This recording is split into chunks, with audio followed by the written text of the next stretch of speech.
I want to just talk a little bit about why climate change and the activities of the fossil fuel industry in particular negatively impact human health. And I think it's so important to the point that Dr. Berry made as we're thinking about COP28 and the fact that a fossil fuel CEO is running it, why we can't, when we talk about climate change, the next thing we should be thinking about is fossil fuels.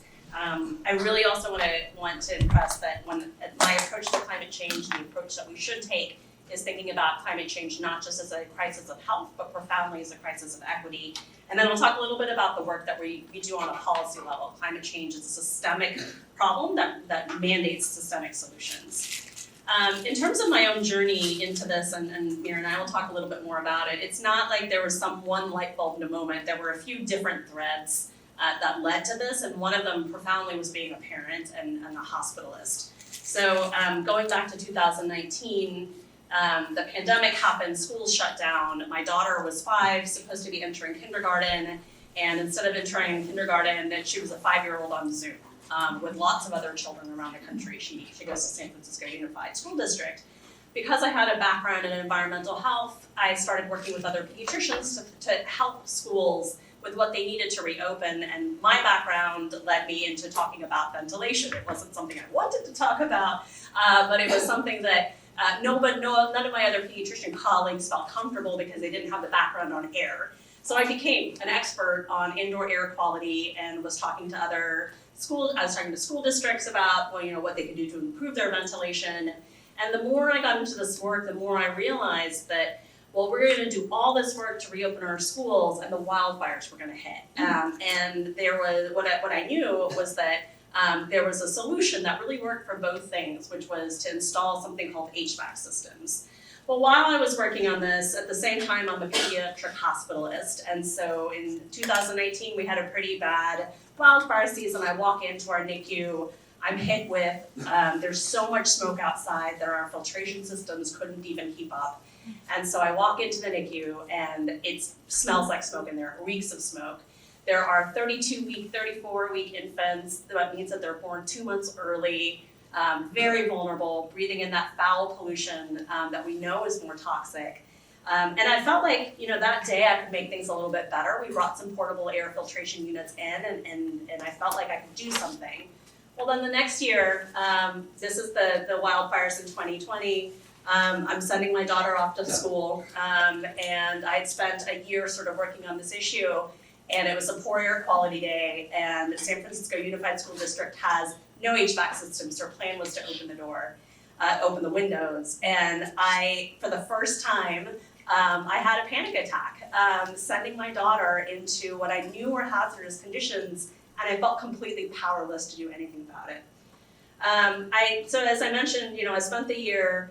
We wrote this piece in Bloomberg anticipating that both of these issues go together, that as we were thinking about climate change as a gigantic public health crisis for our schools, so was climate change. And this is just a picture of my 2 kids. This is the weekend that the lockdown happened. It was actually my daughter's birthday that weekend. And so we were all trapped inside, and there was just this moment where they were both sitting on the couch quietly. And I took a picture of it to remember the joy of the moment of quiet, because the next 3 years were very different, being the parent to young children during the pandemic. I'll come back and finish that story when I get to the end of the presentation, but Dr. Berry also raised the second thread that really got me into this. I was an environmental scientist. This was back in the early 2000s, and then I went through the path of becoming a physician. And when you go through that tunnel of medical training, you come out the other side of it and you're like, where am I and what am I doing? And in 2019, the youth movement started, and it made it very clear to me where I needed to be. And I just wanted to play a little bit of this video because I think the youth say this in such a powerful way that I cannot even begin to capture myself. So I just want to play. So our Children's Trust has lawsuits in many different states apart from just Montana. And these are plaintiffs from those other states. When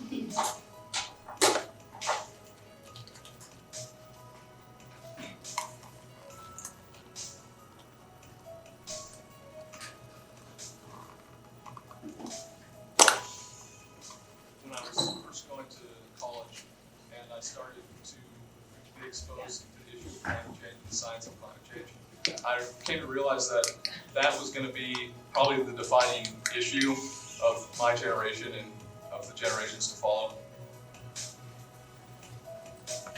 It's mostly about the winter coming late. The warmer temperatures are causing permafrost to melt, and the permafrost to melt affects the land through erosion. This year we lost about 8 feet. In the next few years, then we might have to move our house. When it's too hot, the water dries up, and then there's nothing. There's no water. These are my goats and my sheep. We raise them for food in the winter. They could get dehydrated if they don't have water. There were hundreds of homes that burned in the fire. We were on air alert for like 2 weeks after that. It was definitely something that affected all of us in some way.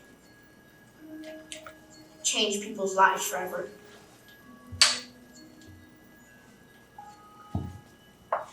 One of the impacts of climate change that we can see is extreme weather patterns, like we'll go from a drought to flooding. Floods do really affect what food is available because it can either ruin a crop or cause a farmer to not be able to get to market.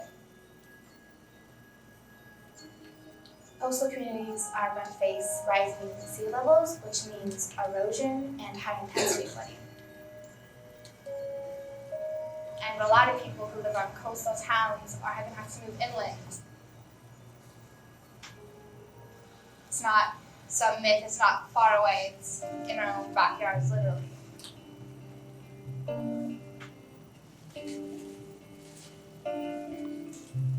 A lot of people don't make the connection between the health of the environment and the health of people worldwide. I want them to speak with a child who has asthma because they have a coal plant in their backyard. What they don't realize is that environmental destruction is the destruction of human health. You can't have all the other kinds of justice if you don't have environmental justice. All of the other things that we fight for in terms of racism, in terms of sexism, in terms of all sorts of other kinds of discrimination aren't going to matter if we can't get our basic necessities every day.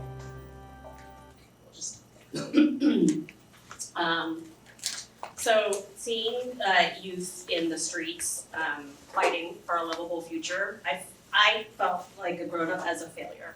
And I realized in that moment, kids should be in school. Kids should feel like we did something to protect their world. And it was seeing the youth in the street that I realized at that moment that I wanted to devote my life, my career to climate change. How do I get back to presentation? Sorry. You have it. I think just double click. Oh, okay, there we go. So I don't think I need to convince anybody in this room that climate change is not a distant problem. It's something that's happening to us here and now. I think the thing that has changed in the last 5 or 6 years that is very different is that now we profoundly understand it as an issue of us. And so I think when we used to think about climate change, and certainly when I was an undergraduate here studying climate change, this was usually the image that came to mind, a distant species in a distant place at a distant time. And what we try to do with the Medical Society Consortium, what I really try to do as a health professional, is I want to change the image. When we hear the word climate change, I want to change it to people thinking about this. I want to change it to people thinking about particularly a person of color, a person who is low income, who has developed asthma, likely because they live closer to a fossil polluting plant, and a future where many children are going to be suffering not just from respiratory ailments, but a host of ailments down the line. So just to drive home this point that 200 major medical journals, including the New England Journal of Medicine and others, declared climate change the greatest threat to public health in the 21st century. And I'm not going to have a chance to get into all the different ways that climate change is resulting in disasters all over the world. But I think the one that really hits home for me is the fact that a third of Pakistan was underwater. 8 million people were displaced, and all of this has fallen out of the news. But this is 8 million people who are still struggling to make ends meet after such a devastating disaster. The other point I'd like to make is that climate change will leave no organ untouched, no life stage unaffected. And so here on the left is just a few of the climate change effects that we can think about. PM 2.5 pollution, so this is what happens when we burn fossil fuels. It's so tiny. We used to think that the placenta and the uterus was actually protecting a developing fetus from what was external to it, but now we understand that PM 2.5 can actually cross the placenta into a developing fetus because we found that pollution in a developing fetus's brain, lungs, and liver. And then it affects from the time, from an infant to a toddler up to an adolescent, it affects every life stage. And then it affects every single part of our body as well. And I'm going to talk very specifically about heat and wildfires, and I'll tell you some examples of that. But as I mentioned, climate change is also a crisis of health equity. It doesn't affect all populations equally, and those that did the least to contribute to climate change are the ones that were going to suffer the most effects of it. And that is because, for a few reasons, it's because of where we've cited our areas of pollution. So our oil rigs, our freeways, our sites of fossil fuel combustion and extraction more often happen in communities that have been perceived to be disenfranchised or won't raise a fuss because they can be polluted. And then in low-income communities as well.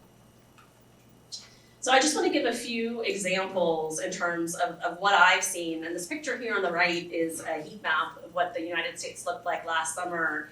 We very briefly, so y'all have probably heard the 1.5 degree threshold is what we're not supposed to cross. We briefly crossed that threshold this past year. Now it's not unlikely to be a sustained temperature because we're going through an El Nino cycle, but it gives you a taste of what even 1.5 looks like, and this is what we've been sold is okay in terms of a temperature. Coming out of the COP28 negotiations, we're more looking at like a 2.6 degree warming, which is just unimaginable to me in terms of the health problems that I've already seen. In the center here, so I practice I'm in Scrubs today because we did a training session last respiratory season was terrible, and I work at a small community hospital, and I had to call the BADA to try to find beds for my patients last winter because it was so bad. And so we did a training this year to sort of prepare for keeping these kids at our small community hospitals when our big academic centers run out. Well, so my hospital is out in Livermore, and that was actually, even compared to some of the respiratory things that I went through last winter, it was two of the worst shifts I had.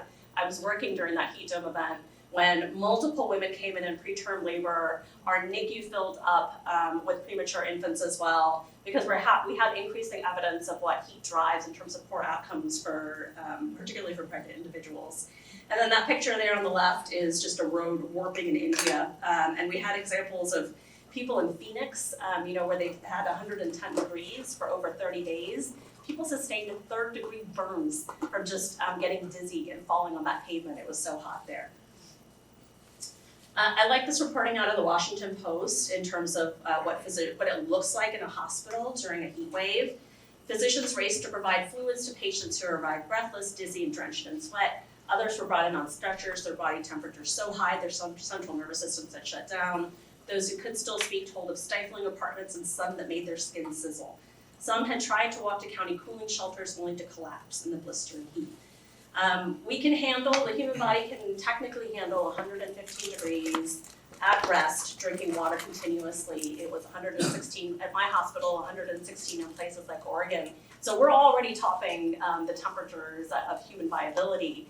Now in these places, right, the temperature will rise and fall, but in other parts of the world, we're expecting that these temperatures are going to rise, and they're going to be hot at nighttime as well, so there will be no time for the body to cool down. And these are areas where we anticipate by the middle of the century that humans won't be able to live there any longer. So we're talking about swaths of the Middle East and South Asia as well. When the body starts to heat up, a few things happen. Your body starts to sweat, and then it starts to send all your blood outward for it to be able to cool down. But as that happens, if your body can't cool down, because you can think about, when we put if a child gets left in a hot car, for example, that's what I like to think about, explain this metaphor to us. It's like we are trapped in a hot car, especially if somebody doesn't have access to air conditioning and there's potentially no escape from it. So if that heat goes on and you can't, the body can't cool itself down, it can result in end organ damage and eventually heat stroke and death.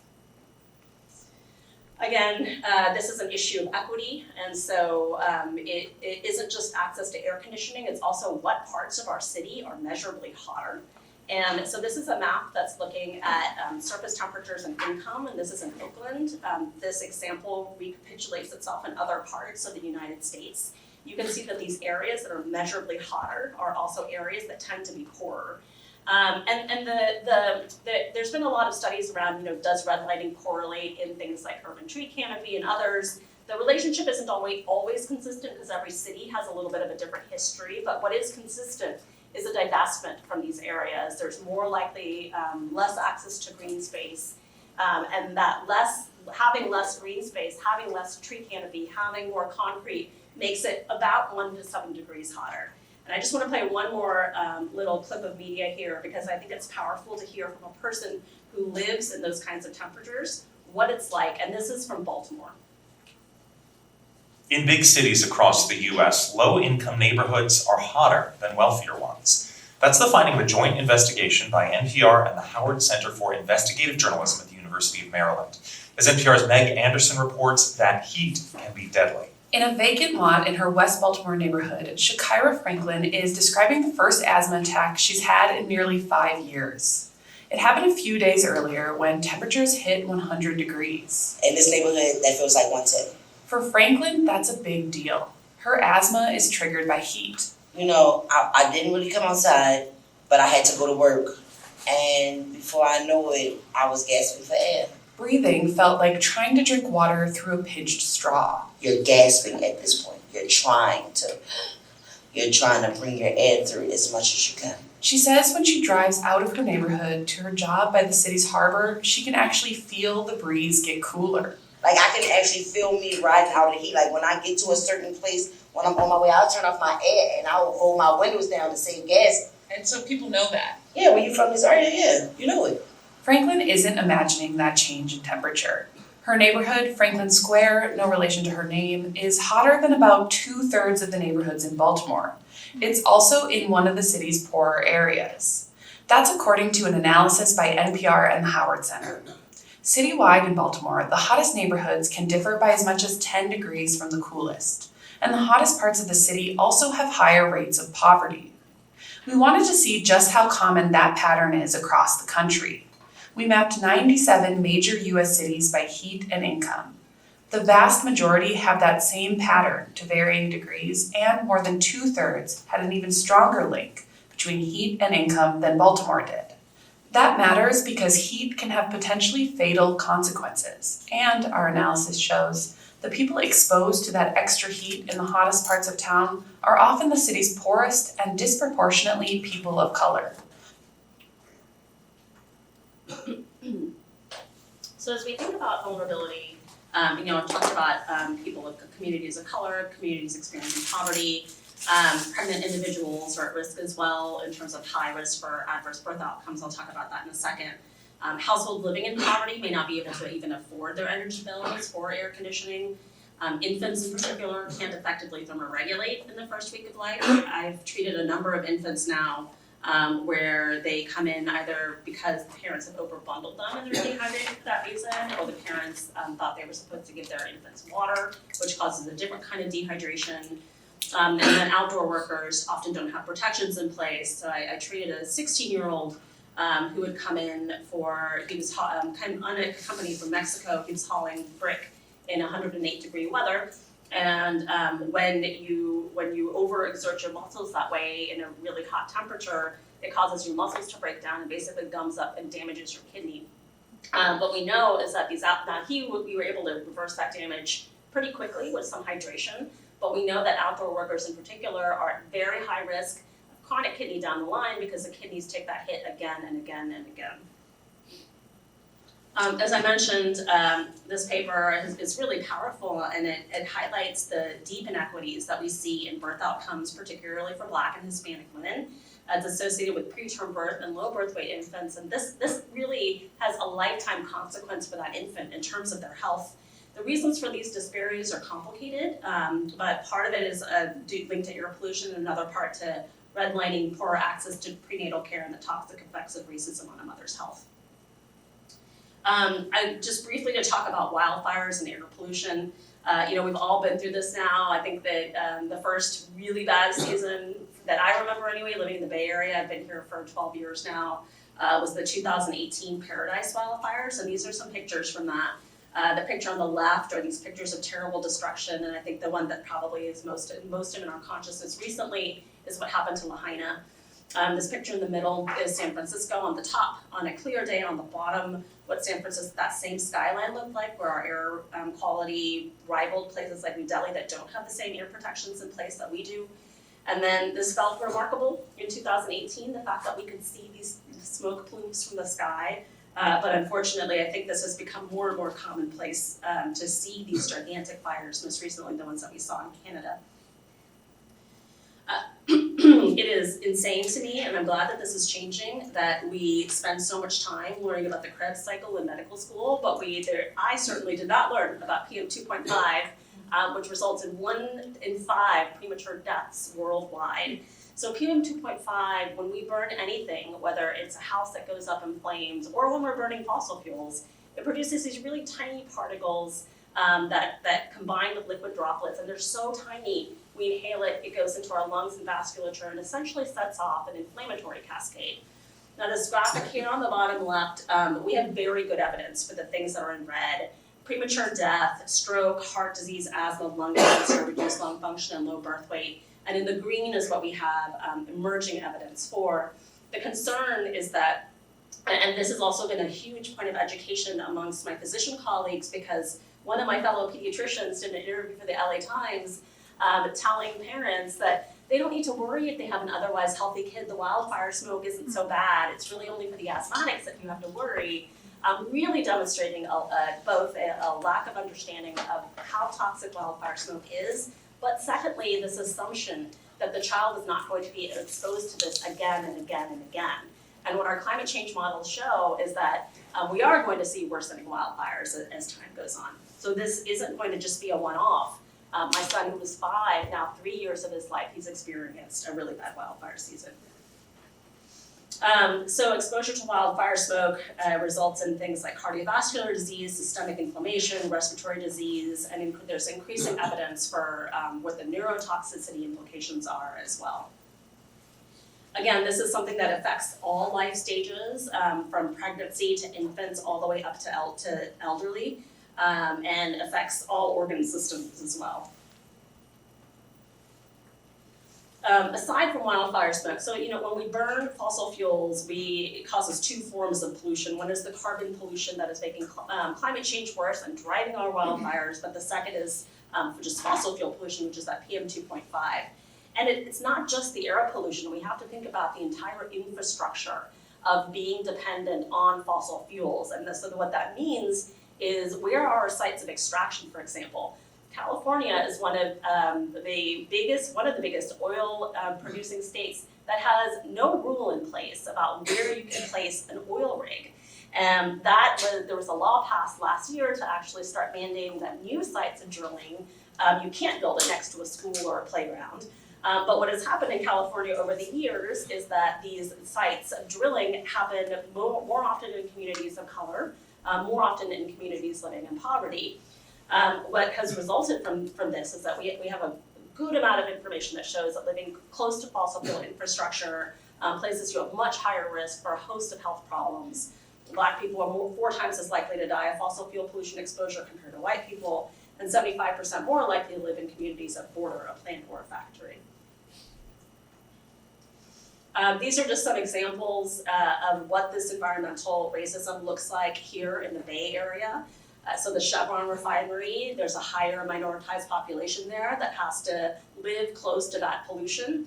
The Ramek hazardous waste plant was sited in East Palo Alto. Now the population that's been in East Palo Alto has changed over time, but it has always been a minoritized population in East Palo Alto. And so it was not an accident that they sited the hazardous waste plant there. And then West Oakland was a previously thriving African-American community. A freeway got encircled around it and it became slowly divested from. Today, a child that lives inside West Oakland has a several times higher likelihood of having asthma compared to a white child that lives in the Berkeley Hills just a few miles away. Now, while these stories are depressing, I will say the flip side of all of this is that in every one of these places, community came together to take on industry and take on these interests. So it was a youth movement that shut down the Ronick hazardous waste plant. It is community organizing that is holding Chevron to task. And there is a wonderful organization called the West Oakland Environmental Indicators Project, led by citizen science, that is really changing the game for citizens within Oakland in terms of their exposure to pollution.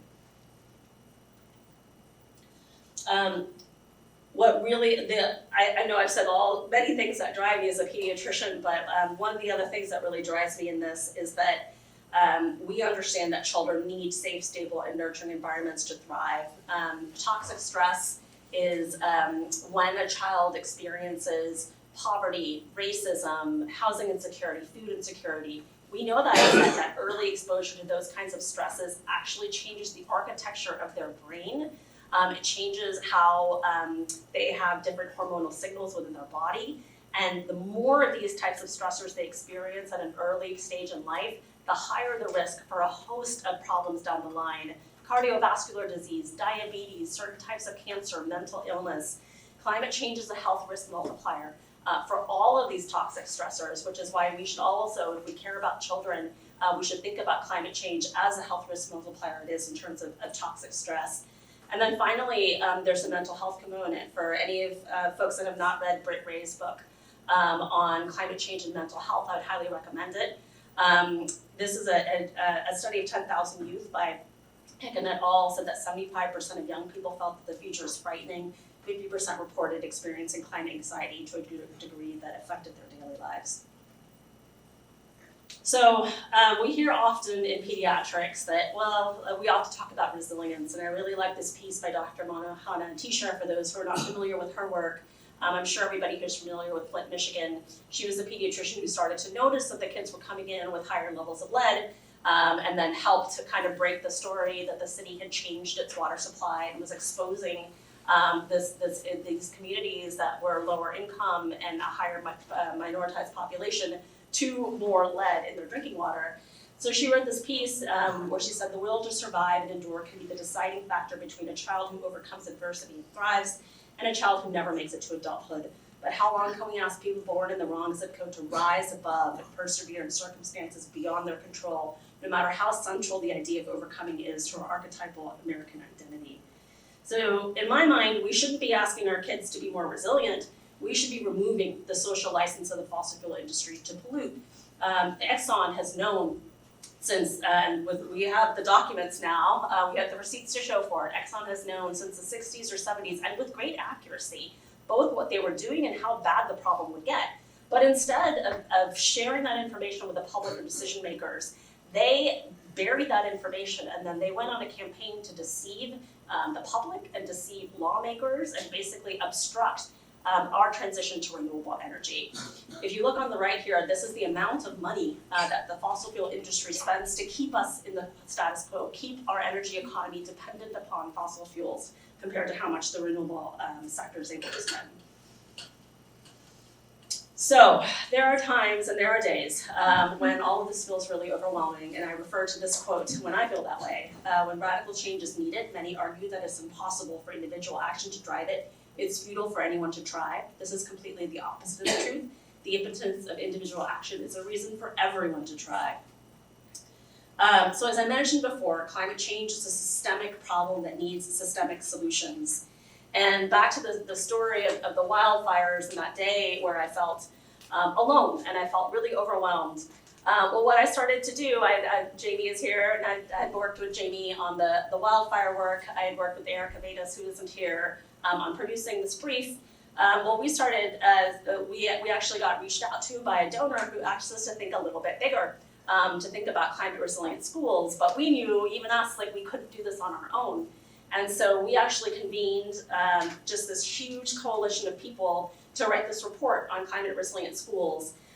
We were really lucky to be joined by these 3 partners, Undaunted K-12, Centers for Cities and Schools, and 10 Strands, who are really already leaders in the space, and have built a big, vibrant coalition that resulted in a piece of legislation that did not pass this year, despite there not being a single opposition vote.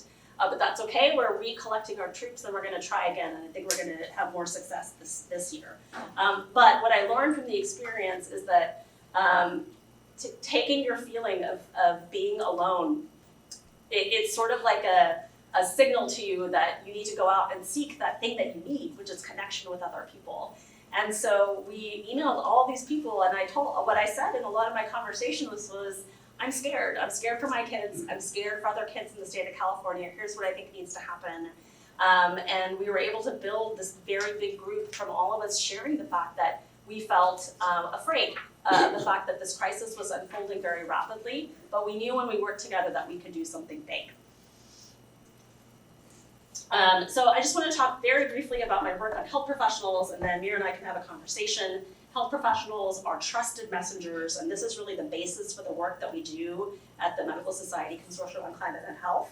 The consortium is actually based out of the George Mason Center for Climate Communication, and the consortium was created really out of research that showed that climate change unfortunately has turned into a political issue when it didn't start that way. So it was actually George W. Bush in the early 1990s that supported work on climate change. And then somewhere in the mid-90s, climate change suddenly became a political hot button issue, unfortunately. So how do we get it depoliticized so that we can actually get things done on this? Well, it's framing it as a health issue is really one of the most powerful ways to do so.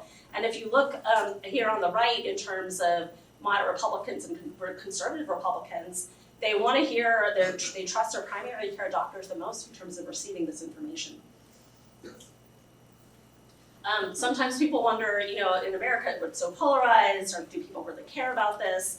And I think what's most striking to me, the Center for Climate Communication has been tracking people's opinions on climate change, and you can see, look at that alarmed bucket. It has changed from 12% in 2012 to 26%. I would posit when the new results come out this year that chunk will have grown because of the summer that we went through in 2023. So the alarmed and concerned are growing over time. The doubtful and dismissive stay more or less the same to be decreasing. So we really try to engage the cautious, concerned, and the alarmed in what we do. The way we work is we have 52 medical societies that represent 700,000 physicians, and we have a state clinician network that's across 25 states around the country. And we work with our medical societies to have them do educational sessions on climate change. We engage their government relations folks on lobbying on the Hill around climate change. We create a lot of communications opportunities, whether it's op-eds or media training to talk to the public about the importance of climate change as a health issue.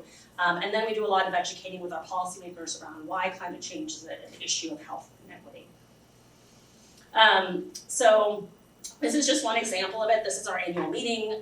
We have a lot of really great speakers that provide a pulse on what's happening in terms of policy on a local, state, and federal level. And then we arrange a advocacy day where we set up a day for you to go visit your decision maker around a very specific ask as it relates to climate and equity. This year we're probably going to be focusing on some rules that are coming out of the Environmental Protection Agency just to make sure that we protect them moving forward because they will be under threat. We also offer tons of media training.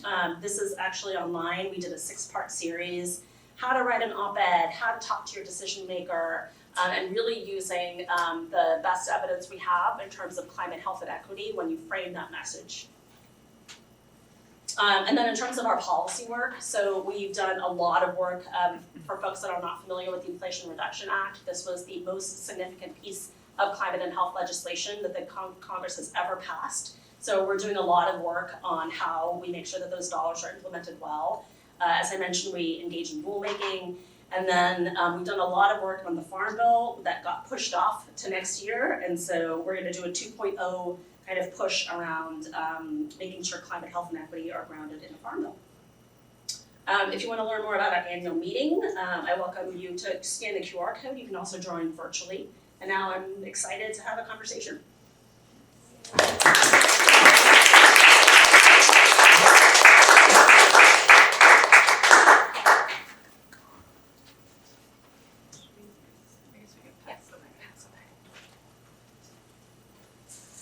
first of all. Well, thank you for that very amazing presentation. I feel both very angry and motivated and inspired all in one. And first, oh my God.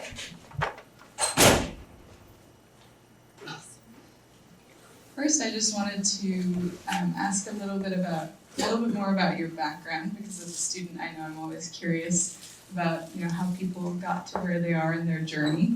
I know you started out doing some environmental science and international development work.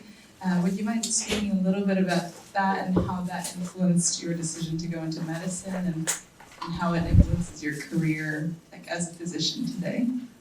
Yeah, and I wish I had a better, I often get this question asked by students, and I can't tell you that there was any rational basis to any choice I made in my career. Until now, I can look back on all of it, I was like, oh, it was all leading to this.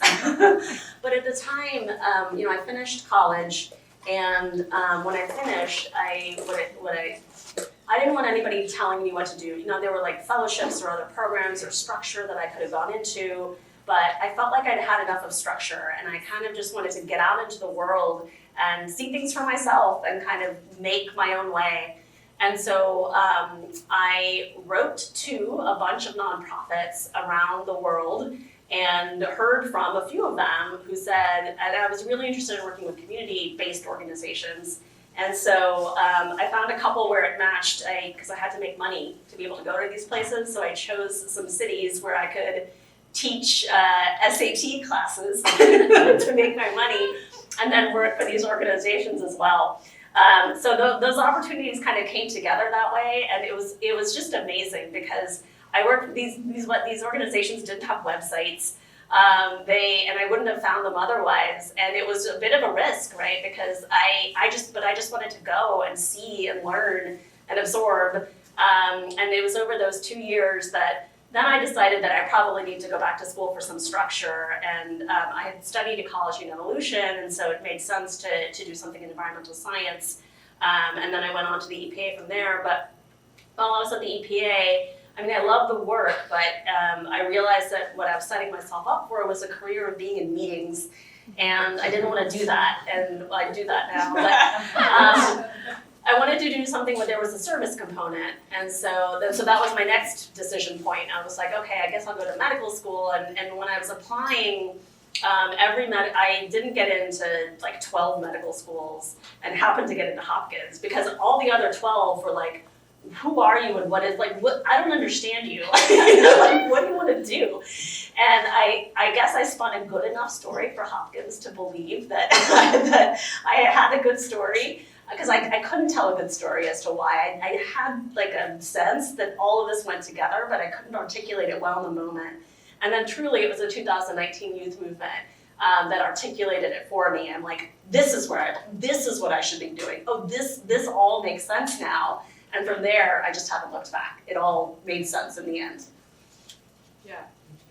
That's really wonderful to hear. It sounds like you were a little ahead of the curve, actually. The administrators who were admitting you weren't cognizant yet that this was going to be the future, but that's really amazing to hear. Next, I wanted to ask a little bit about environmental justice, because I know you touched on how this is a big issue of health inequity and health equity, and I wanted to ask, how do you incorporate environmental justice into your work, and how can healthcare professionals, really advocate for environmental justice? It is not an easy answer because I'll tell you an example where I think we did it well, and this is thanks to the Haas Center, Esther Conrad. It's their initiative called PCJ in the Bay. Anybody remember what that's? Partnerships for Community Climate Justice, yes. So Esther put together this really thoughtful project opportunity where we worked with some students from Santa Clara that were law students and some students from Berkeley that I think did mapping, and we did the health work. And it was 2 community environmental justice organizations in Stockton who AB 617 gave communities that had suffered disproportionate air pollution just a whole tranche of money. to fix it and use it however they wanted. And how it turned out, it was that a place like Stockton, they call themselves an academic desert because there aren't universities that are close by. They feel like they don't get to really benefit from researchers. And so what this did was it brought in kind of academic institutions, and what our role was, they told us the information they needed, we produced that information. And they were able to take that information to make some decisions around how they wanted to use the funding. Because they had all this funding, but they didn't know, there were just some basic things some information that they wanted, some guidance that they needed on how to think about, what areas had the highest rates of asthma. This is the community that we want to target for air purifiers, for example. So I would say that was one of my first opportunities to participate in something like that, where they have a need, we have a skill, we use our skill to match their need. There are an evolving tensions that have blown into just all-out fights, and the most recent example is in Michigan. So Michigan just passed this big state law on clean energy that involves biomass burning. And Michigan has a very strong environmental justice community, and so the environmental justice community and the environmental community went at each other's throat. Well, they're all fighting. The health community was like, I don't know where I should sit in all this, right? These are hard questions because when a piece of legislation is always going to be compromised. And so our Michigan advocates came to us and were like, we don't know where to be in all this because there are tons of good things in this bill, but there's this really crappy thing in this bill. And they decided just to sit it out and say nothing on either side. But this isn't easy. It takes, and there are going to be times when your relationships are going to get frayed. And I think the only thing I can say from seeing all of this is to try your best to have really good relationships of trust going in, because there are going to be times when that relationship is going to be frayed, and then you might have to each go to your corner and then come back again and try to work together on the next thing. Yeah, really powerful lesson. And speaking of, our roles, I know that, healthcare sector is a huge contributor to greenhouse emissions and actually plays a big role in causing some of these environmental damages. And so what's sort of our responsibility in the healthcare sector and the healthcare systems to become more sustainable, and how do we contribute to that? And that too, I try to frame this a different way of rather than, it's our duty, it's our obligation. The way I try to pitch this is that healthcare is broken. The hospital where I work, 50% of my nurses have left. A lot of the physicians are leaving. I've told my director, either I'm going to leave clinical work in about 5 years because there's too much climate change work, or something really bad is going to happen to a patient. I apologize. Just turn that off. And I'm going to quit because I've just been on shifts where they're not hiring people that make me feel confident that we're providing good care. And it's because of the pandemic and because of our broken healthcare system and all of it. And so the way I like to think about sustainability is that it re-infuses our profession with a moral purpose that's important. And there's actually research to back this. So Commonwealth Fund has done research that shows that the organizations that have sustainability as their mission actually retain their employees more than the ones that don't. And that makes sense, right? Because you want to work for an institution that makes you feel good. And so I would say, yes, it is our obligation, but I also think it's our opportunity to reimagine what our duty and our charge is in healthcare.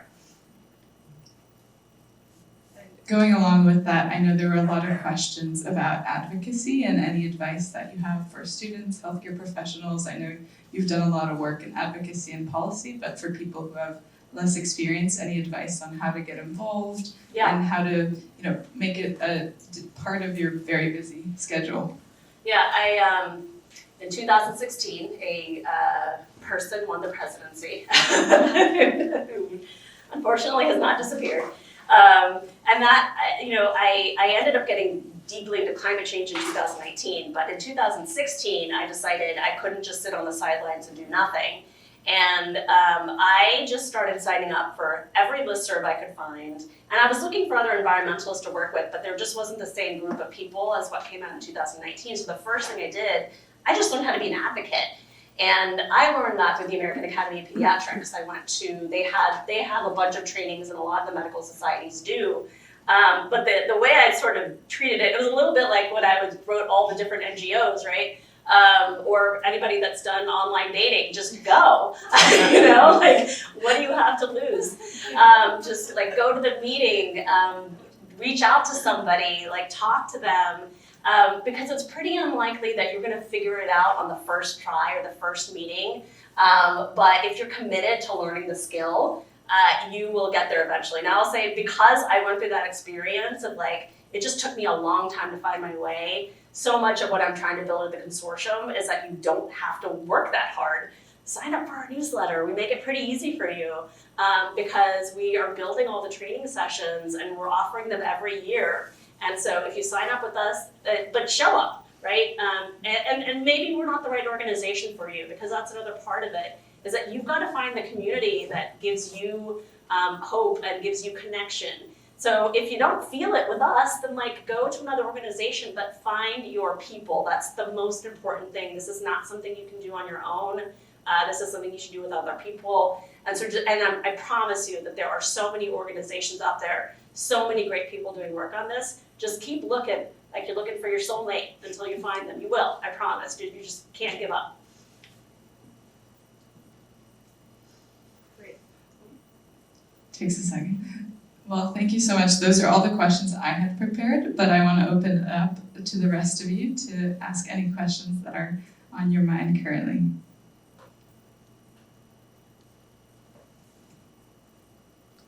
Lisa, you want to say a few words about the referendum? Just bring people. Oh, sure. Yep. So I think I mentioned that California does not have setbacks. Setback is like a buffer zone from where a site of oil or gas extraction is and how far it needs to be from what we call a sensitive receptor. So that's a playground, a school, a daycare center, a hospital. We have no setbacks in California, which is insane. And so you'll see all these pictures, especially in places like Ventura County, where you have literally an oil rig right next to a playground or a school. So after, I think 20 years, 15, 20 years in the environmental justice community really organizing in California, they were able to pass a law last year to get a 3,200-foot setback. So on the one hand, it was a win because it is the most aggressive setback. Even Texas has a setback. Their setback is only 500 feet. And the evidence shows that a mile setback is really the best. There's a risk to you even within a mile, but it's really within half a mile that the risk is the greatest. So 3,200 feet is good, not great, but it's a better step than what other states have done.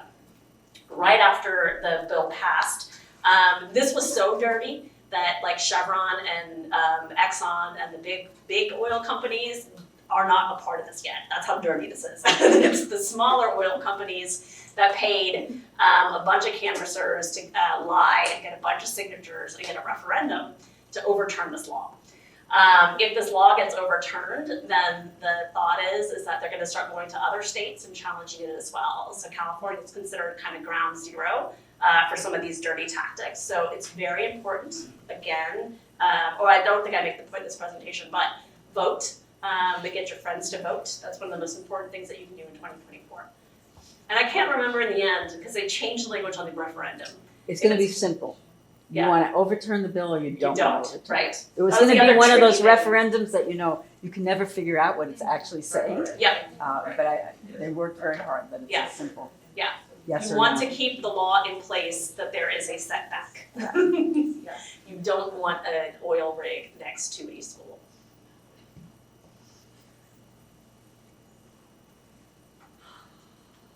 I have a question that has been kind of percolating for me for a really long time, which is, what is your measure with students? And can you talk about some of the work that your students have done that has potentially been inspired by you as a... Oh, I was gonna be like, what magic? And if not, you at least talk about your students and kind of advocacy work that they do. Oh, sure, yeah. I think think, so there are two students in particular that I worked with a few years ago who had said to me, they're like, Lisa, it's just so great that we can just like talk to you, because I think a part of this is that I'm not here. I work out at a community site where I have a small team, and we're all kind of equal. We have to be, because help is 3 hours away. And so I don't live within a hierarchical model. And I chose a community hospital very specifically for that reason, was because I detest hierarchy. I think it's awful for 10,000 reasons. And medicine is just reeks of hierarchy, and particularly academic institutions and academic hospitals, right? You have the medical students and the resident, the R1 versus the R3, and then the fellow, and then the attending, and I hate the whole model. And so, well, not in terms of all the training, but all of the sense of like who you have to, the attending comes and you have to stand to attention, right? Like all of that, like I'm not into any of that. And so I think when I met the students, they just didn't know what to do with me, because all the other, right, because like the culture here is just different. And so I think maybe that's my magic, is that I don't treat, we are all equals in this. Like all of us have the ability to change the world. And I really believe that, so. Yeah, and some of the really awesome things, so Jonathan Liu, Rebecca Bromley Delfano, Ashley Joel, Josh Chan, Navami Jane. These are a bunch of students that we started working together in 2019? Yeah. When the pandemic started. And we all kind of sat around and we were realizing that our healthcare center was so focused on the pandemic, we weren't going to do anything around climate change. And so we actually started this symposium that helped Stanford Healthcare have a commitment to sustainability. And that symposium has repeated every year, and our big win from this year is that our Associate Dean of GME is now on the warpath to help us get climate change into residency education. He's going to be joining me in a conversation with the American Board of Medical Specialties, because we have their ear to get climate change questions on multiple boards. So it feels like it really came from the student interest. And so it's like student interest plus Lucy, you were a part of the magic too. And they just needed some people that they perceived to be in power to help them, basically. So like their voice and us as tools, which I was happy to play. Go ahead. Thank you, I've learned a lot. I'm a medical student, and I'm wondering what are like the main things you would suggest I educate myself on right now to improve therapies, notice things about symptoms when patients come into the clinic and so on. Yeah, there is we're trying to build more and more medical education to help, because it just depends on what comes in. And one of the questions I often get is like, what should I be looking out for? What should I be counseling? Because what we should be doing, and we are doing it here at Stanford now, right? Block by block, we're integrating climate change information into the cardio block, for example, so that if your patient comes in with chest pain and it's a hot day or there's wildfire smoke outside, you're thinking about these other factors as for reasons why that patient is coming in, for example. You are thinking about, for example, on the days, the heat wave, I was asking my families if they had access to air conditioning, knowing that I couldn't send a family with a newborn to a cooling center, right? Like you're not gonna take a 2-day-old to like a cooling center. But I knew to ask because of the high risk of mortality, and we helped them find another place to be, for example. I would say in terms of reading up, it depends, I think, on what. Lise, can I? Oh, sure. Can I? Just so that you know, and Peter Rabinowitz is also in the audience, we've just launched an open website for cases for medical students and practitioners of case studies of what to do for climate emergencies. It's called Medicine for a Changing Planet, and it's a very easily navigable website for you. Yeah. It's a good start. And then it's CHRE, the Climate Health Education. sorry. Yeah, I didn't bring that up initially because it's a lot of PowerPoint slides for you to look through, but if you're really devoted, there's a bank of lectures through there. And if you look at the Global Consortium for Climate and Health Education, which I think this module is available through, they have lots of different materials there, depending on the topic you're interested in. But I think I struggled to answer your question because we have to integrate it in all levels of medical education. So that this is a great resource to start, but there's a lot more we need to know.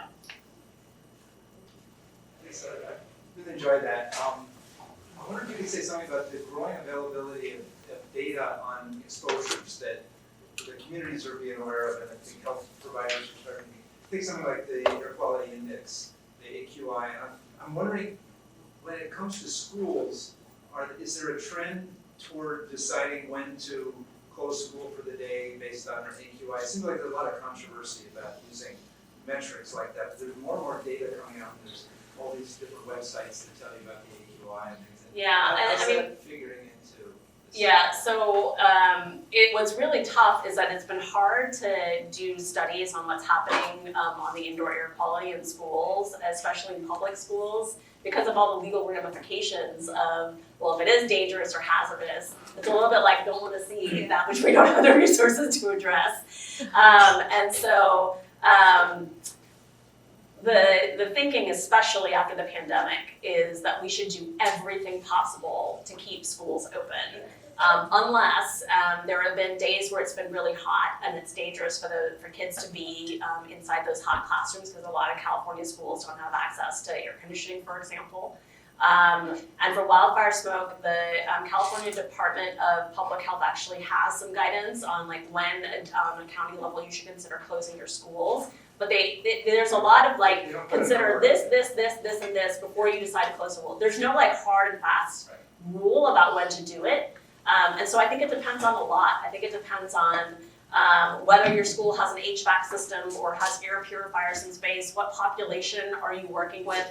Like, are they just gonna go home and then they're gonna be exposed to that foul air anyway and be missing out on services they could get at school? Like, it's complicated, and I don't think that there's gonna be one set of guidelines that decides if a county has to stay open or not. Yeah, and it really seems like they're kicking it back to physicians or healthcare providers to give advice to the Oh, not school. even. They're kicking it back to the county, and then the county will call whoever, which is what happened to me in 2021. I just got a call from somebody in San Francisco that was like, "Hey, I saw that you're a wildfires expert. What should we do on like a? Oh no, maybe this was in 2020. Should we make the kids sit outside in the smoke, or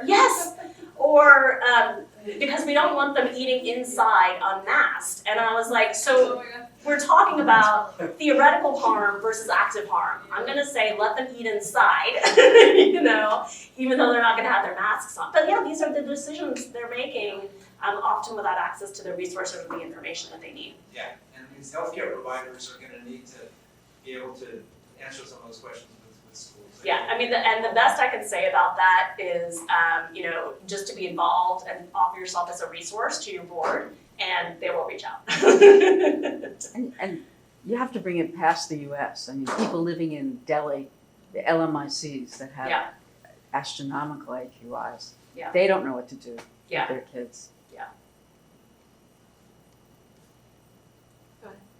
Thank you very much. I learned a lot. So my name is Minhao Chu. I'm one of the postdocs with CIGH. I'm trained as an environmental and climate scientist. So I want to ask you a question about like how scientists or researchers can think about how to maximize the impact of our research to sort of solve some of these issues. So I'm just going to really quickly use my research as an example. So what I'm working on right now is trying to understand how climate change will influence wildfire and its related impacts on air quality and human health.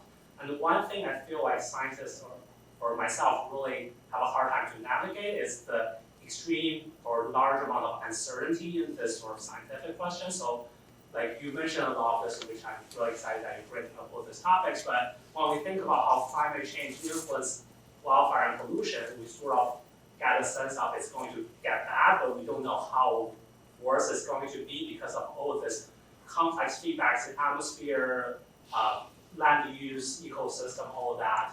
But on the other hand, so on one hand, the science question is really complex, a lot of uncertainty. On the other hand, as you mentioned, the health concerns are just so acute and short term, it's really on the horizon. So I was wondering if you could share any of your thoughts on sort of how should we think about this one. Yeah, and I would say I think what's important, and again, I'm not a researcher. What I do is I take great research developed by people like you, and I find a way to communicate it very simply and help guide what our policy recommendations should be.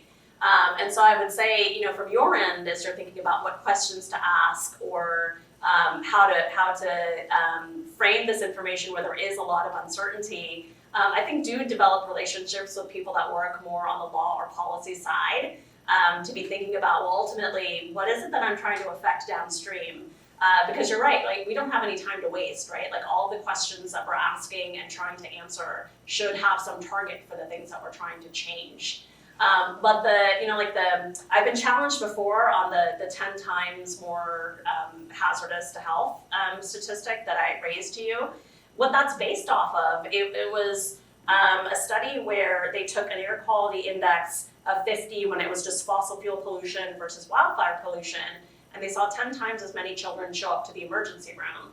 And so there are times when, and then you can always question study methodology, but I think at our base we should be able to make some broad stroke statements about the fact that maybe we can't say with certainty how bad it's going to be because of all the factors that you said, but we can say it's going to get worse, and it's going to get worse, we think likely in this range, for example, right?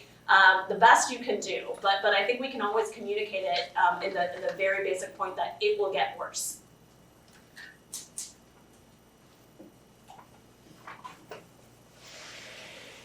Well, go ahead, Amanda. Go ahead. I'm Amanda. I'm the new ED for CIGH.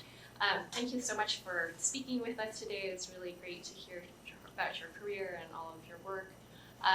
With the legislative bill that failed, can you just speak to us about kind of what are the next steps to try to reinvigorate support for that and try to get it passed? Yeah, and I don't think it's the trouble, it was two things.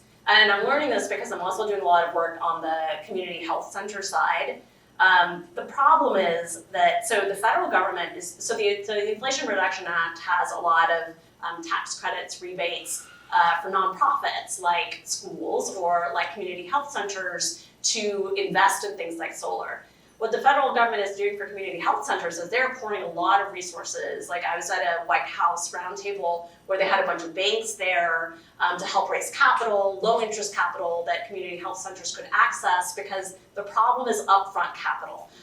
Even if they're going to save money down the line, even if they're going to get some incentives from the Inflation Reduction Act, they have to put that money in on the forward side, and most community health centers don't have access to that capital. But the federal government's helping them do that. On the school side, there's nothing like that. And so what we heard from why Newsom vetoed the bill, it was two things. First, we were in a deficit year, and so he was not looking to spend more money. But second, he felt like what we were told was that what we were asking for could incur costs for districts where they may not have the means to actually act upon it.